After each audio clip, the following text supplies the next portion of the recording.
Hey, Cowieman Cougars and families, this is Mrs. Dalton here, and today our topic for Coffee with the Counselors is Internet Safety and Cyberbullying. So today we'll cover just kind of an overview of some internet risks, how to talk with your student about these risks, and then some tips for setting expectations, enforcing those expectations, and then just some general things that you should know. So on our team, when we present, I am the counselor that works with last names A through L, and then we also have Mrs. Lineweber who works with last names M through Z.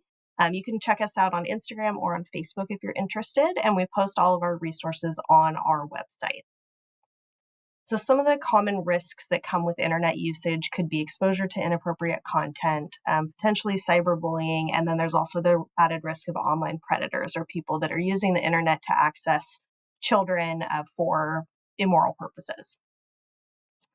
What is cyberbullying? According to stopbullying.gov, it's the bullying through digital devices such as cell phones, computers, or tablets, and by any means, so texting, apps, social media, forums, chat rooms, or gaming, anywhere that content can be shared or commented on.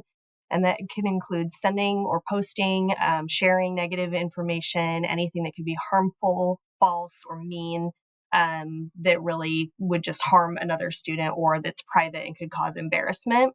And places where we see this occur at could be on any social media sites. The big ones that we hear kids talking about are TikTok and then on Snapchat, through text messaging or other messenger apps, any sort of instant messaging or direct messaging. So even things like Pinterest has a direct message function that can be used.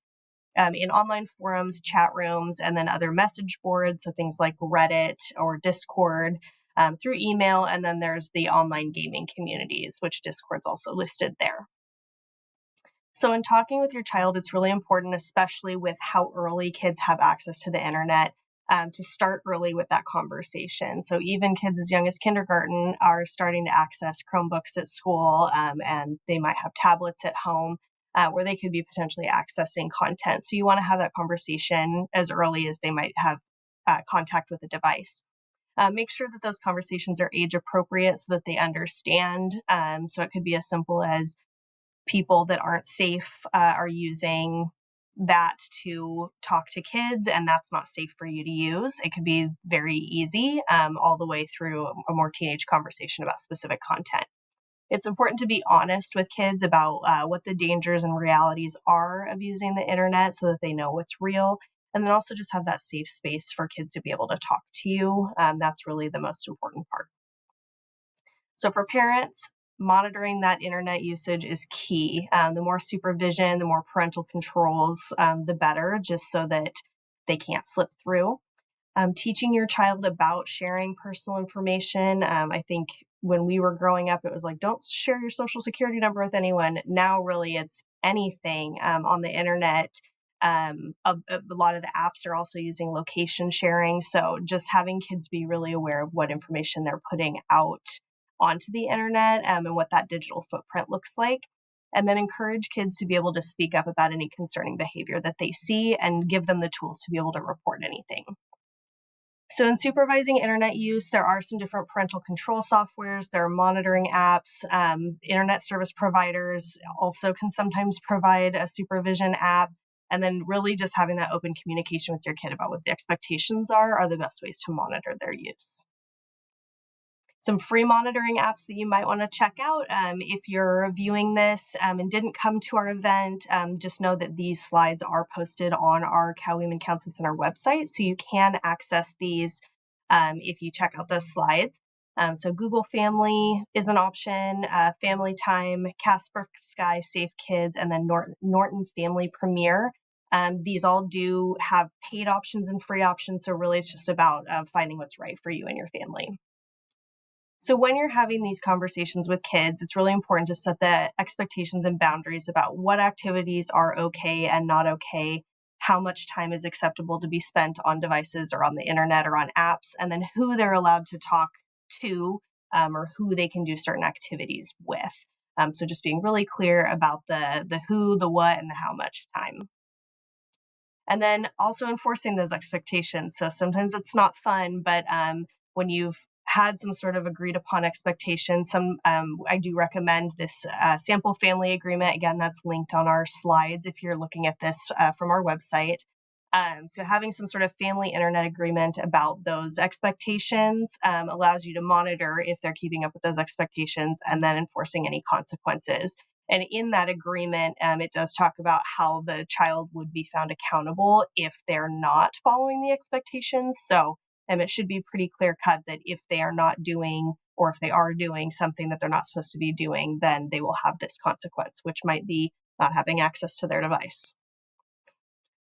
So some other strategies and tips would be creating tech-free zones. Some families find that not having phones at the dinner table is a great option. Others, they can't have phones in their bedrooms. So just finding whatever works for your family on what that tech-free zone could look like. Encourage tech-free activities. So getting kids outside, getting them playing board games, getting them interacting with other people so that they're not engaged with technology. Promoting a screen-free wind down. There's a lot of research out there about the impact of blue light and the ability to cycle through sleep patterns. And so having that screen in front of their face right before bed isn't allowing their brain to fully get into sleep mode until a little bit later. So allowing them to wind down before bed without having a screen really does improve their sleep patterns. It's always recommended to start with gradual changes, especially if it's something that kids are using a lot. So any habit that we want to see stick in, we really want to have that come in gradually so that we have a longer lasting change. Consider rewarding the appropriate behavior. So if you notice that they're reporting concerning content, or you notice that they're engaging appropriately, or that they're using only the sites that you specifically want them to use, or they're staying within their time limit, reward them for that or acknowledge that they're meeting expectation.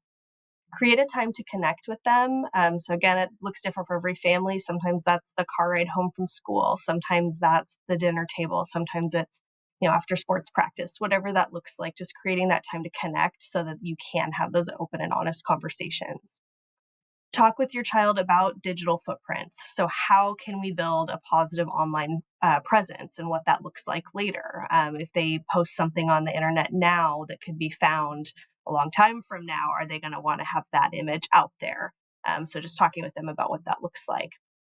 Discourage sharing of information or engaging with strangers. There are a lot of sites out there that encourage people to connect based on similar interests, and unfortunately, there are people that take advantage of that.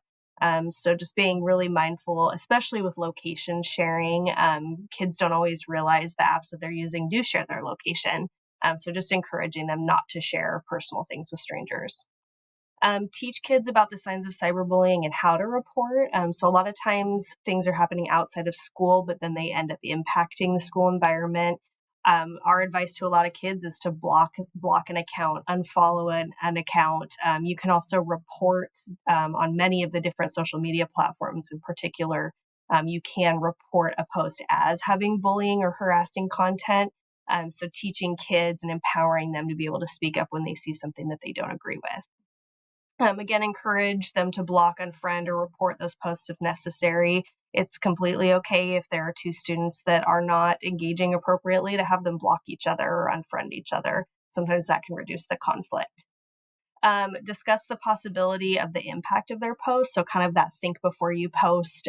Is this going to be something that could be misleading, or could this be something that we maybe don't want everyone to see or know about? Consider that family agreement like we talked about on a previous slide, and then also use an internet safety checklist if that's helpful to you. There is a sample here that's linked in our slides. That can be a really helpful tool just for parents to be able to talk with their kids. So apps that you should be aware of.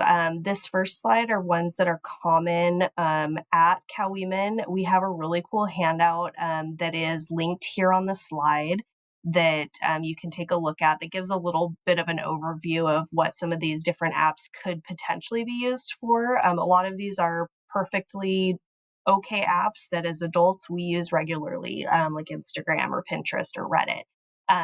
So on that handout, it just talks about some of the dangerous behaviors that have been engaged in on those sites, just things to be aware of, that some sites that might seem pretty innocuous might actually have some other risky things associated with them. So here's the common ones that we see kids interacting with. So Discord, Snapchat, Instagram, Roblox, X, which was Twitter.